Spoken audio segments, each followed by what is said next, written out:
For over 70 years, you've counted on us, standing together through every warning. They'll seek shelter right now. Every storm. Estimated winds at 110 miles per hour. Every step toward recovery. And we got to be there for one another. As a new hurricane season begins, our First Alert weather team is here, ready to keep you informed, prepared, and most of all, safe.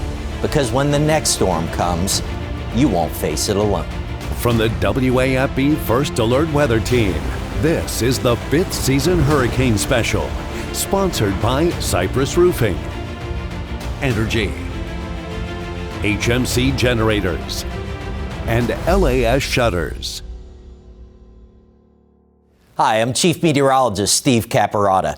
As we prepare for what lies ahead this hurricane season, it's also a time to look back at one of the most defining storms in our history. August marks 20 years since Hurricane Katrina forever changed the northern Gulf Coast, including the New Orleans area. We're revisiting that catastrophic day through the eyes of a St. Bernard Parish man who survived the storm in his home after a nearby levee breach. For the first time, he's sharing a home video he captured while stranded, offering a raw and personal look at the disaster that shaped so many lives.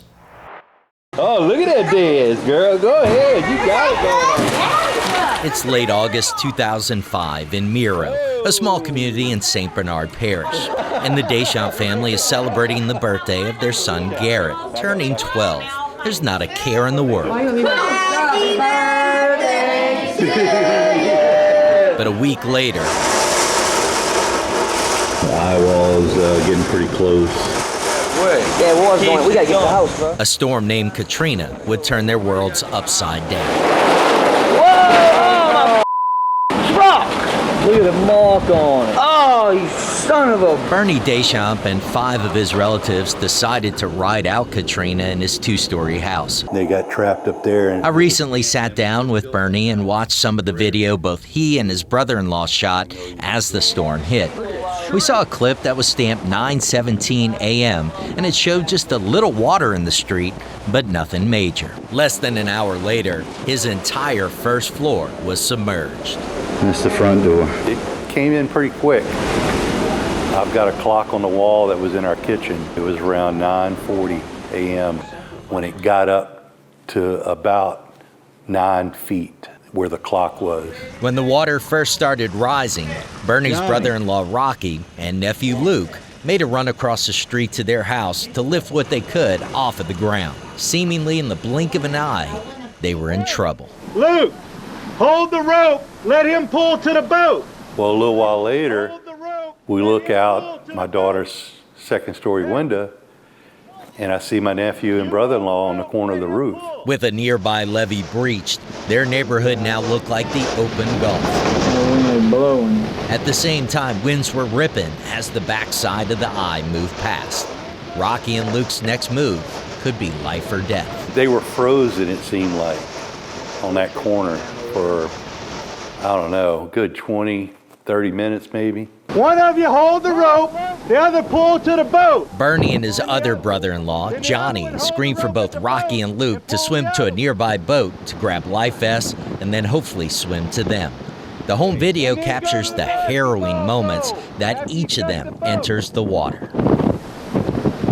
A while later, we see a soaked, exhausted, but most importantly, safe Rocky back inside of Bernie's house. There's a marathon swimmer. I'm wet, man.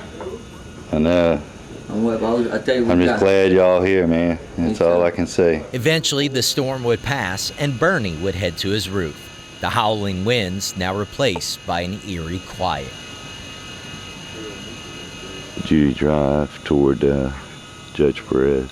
4 days after Katrina made landfall and a levee breach devastated their neighborhood, Nobody will believe it unless they see it on this camera. Bernie and his family would pile into a boat left behind by a neighbor and head for dry land.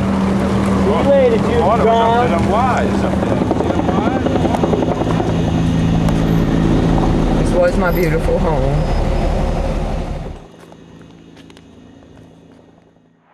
Most forecast groups are in agreement that we're in for another above-normal hurricane season, although perhaps not quite as active as 2024. NOAA's outlook released just over a week ago in New Orleans calls for 13 to 19 named storms, 6 to 10 hurricanes, with 3 to 5 of those becoming majors, the Category 3 or stronger storms.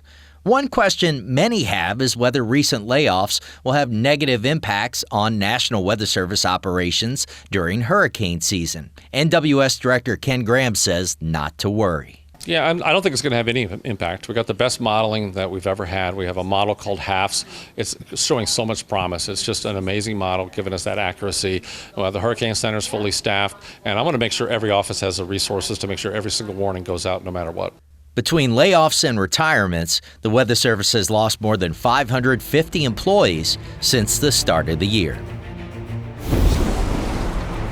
You could save big and protect your property at the same time.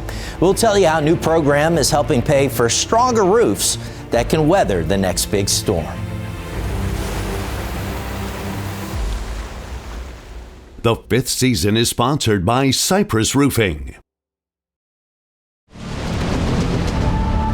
Your roof stands as your home's first line of defense during a hurricane. That's why the state is ramping up efforts to get more fortified roofs in place.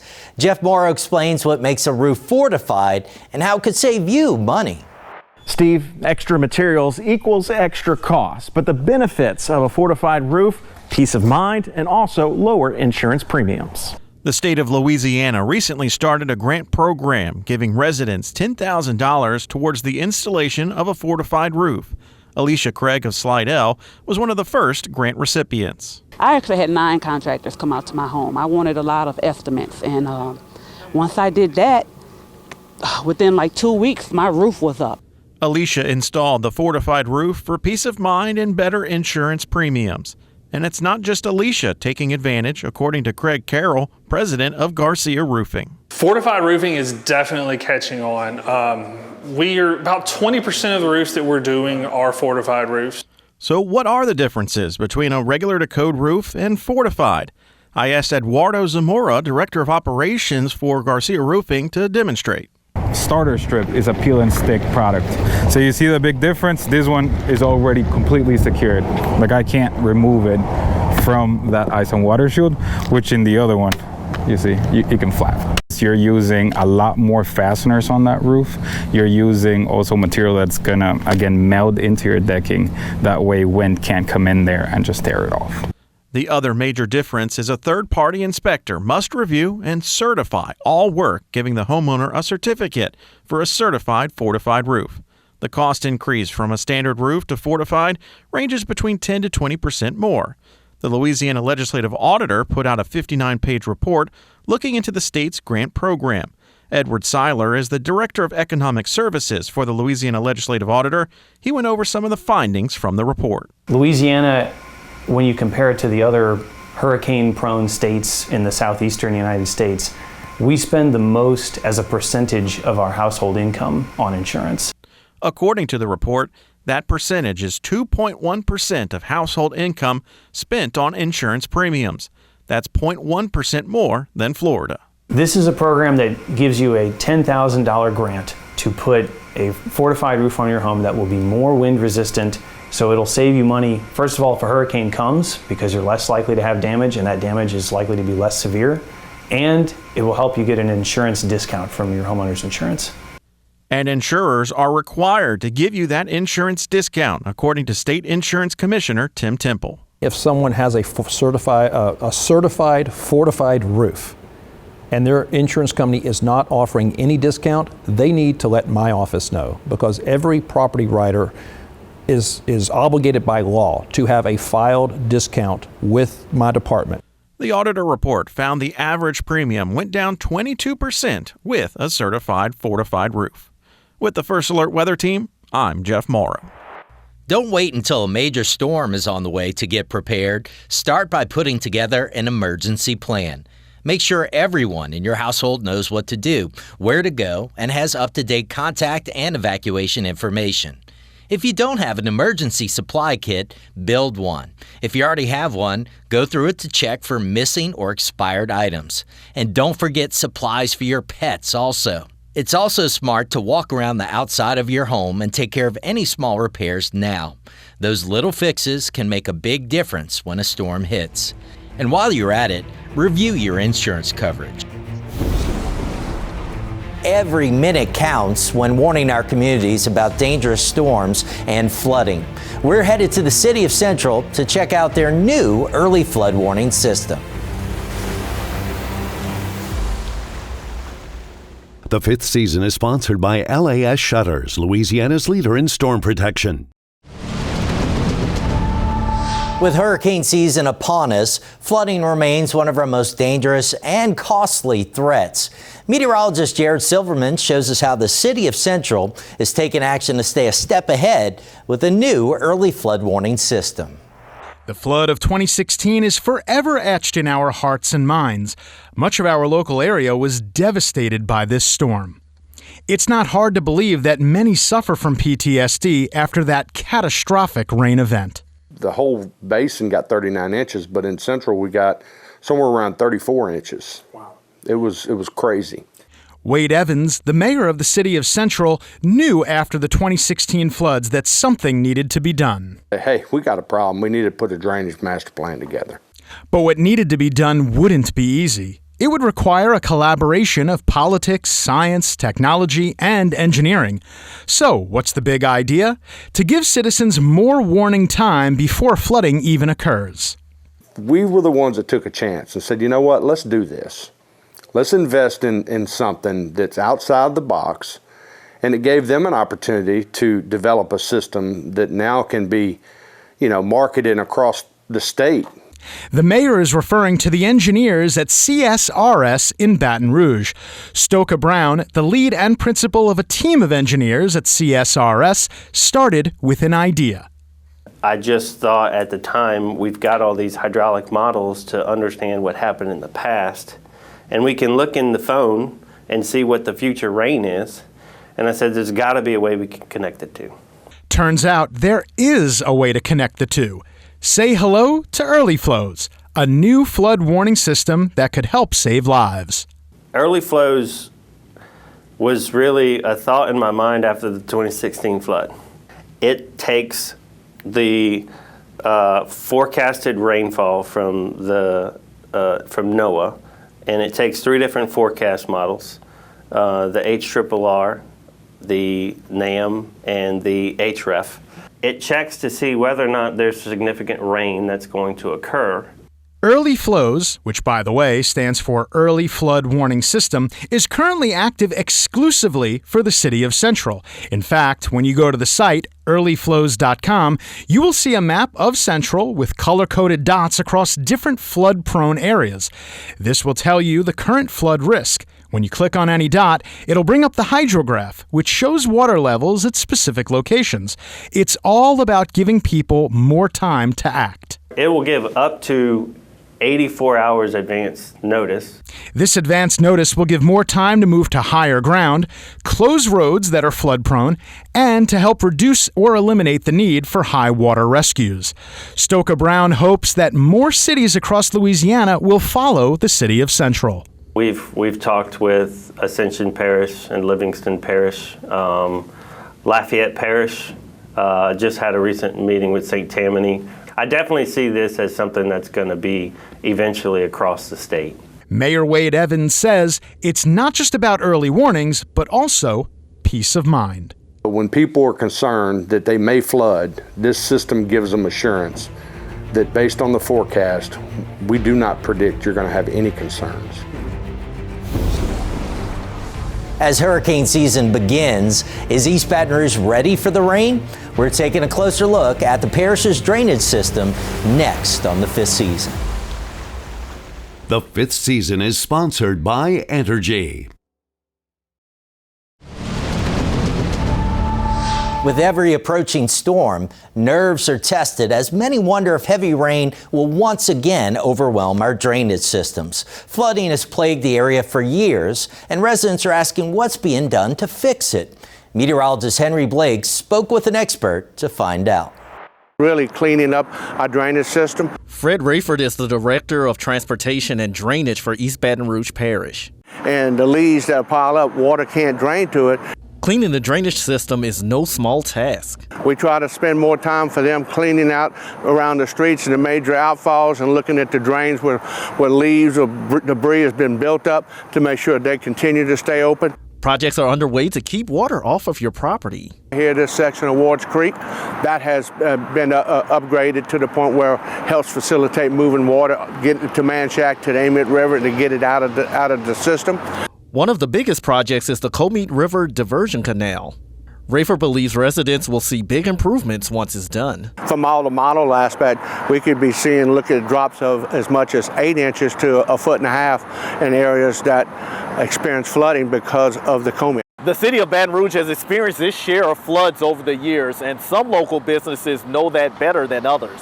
So the first flood was 2016 when pretty much half of Baton Rouge flooded. Jim Urdiales is the owner of Mestizo Restaurant. Urdiales says his restaurant has flooded several times over the recent years. I've had 4 floods in 5 years.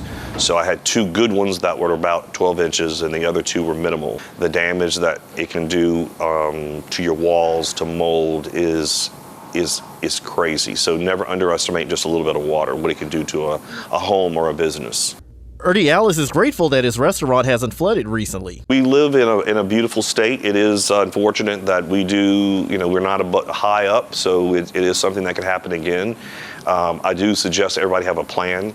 When it comes to flooding, everyone must do their part to help the water flow properly. But I think the biggest thing we could get help from is to ask people to go in, keep your yard drains open, remove the leaves off their yard, because most of it is in their property. It's in the right of way, but it's on their property. And the leaves that pile up, water can't drain to it if there's leaves that are on top. So all you have to do is push it away, and you'll find that lots of times some of these concerns that residents are having can go away. Rayford suggests when you're getting rid of yard waste to place it on the curb and not in drainage canals. Reporting from Baton Rouge, this is Henry Blakes with WAFB. As technology advances, could artificial intelligence change the way that we track hurricanes?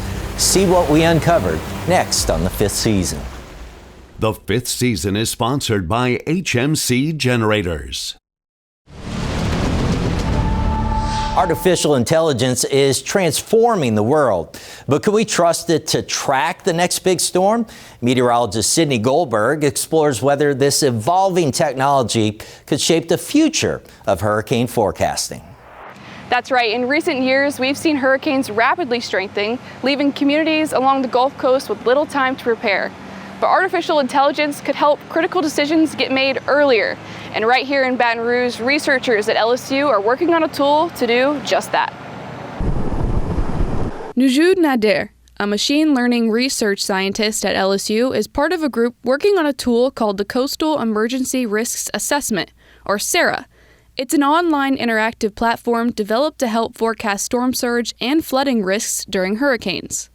It combines data from water level gauge stations and from high precision numerical methods that really creates and provide data like tides, like water level, like wave, winds, and so on. By combining high-resolution physics-based storm models with real-time data, SARA gives decision-makers a clearer picture of what a hurricane could do well before it makes landfall.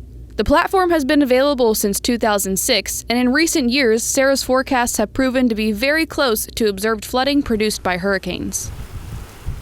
The major storms like Ida, like Ian in 2022, like Harvey in 2017, and all of these cases, SARA was really spot on. But LSU researchers wanted to improve the hurricane forecasts even further. And to do that, they've added artificial intelligence, or AI, to the models that run SARA. We want to use AI to extrapolate our knowledge beyond gauge stations, because flooding can happen anywhere.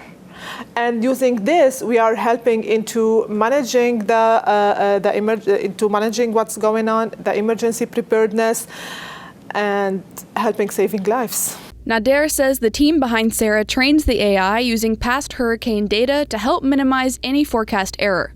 She says researchers have already seen improvements in the results using the newly trained AI. The user now can really see the difference between the basic forecast and the AI-enhanced forecast. Sarah's online interactive platform is available for use not just for decision makers or researchers, but is accessible to everyone. And by combining advanced science with artificial intelligence, the work being done here in Baton Rouge is helping communities prepare for hurricanes across the Gulf Coast. With the WAFB First Alert Weather Team, I'm Sydney Goldberg.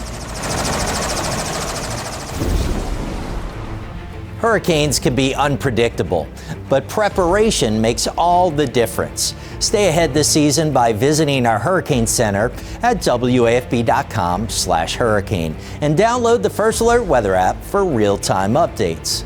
From all of us on the WAFB First Alert Weather Team, thank you for watching. This was the 5th season Hurricane Special, sponsored by Cypress Roofing, Energy, HMC Generators, and LAS Shutters.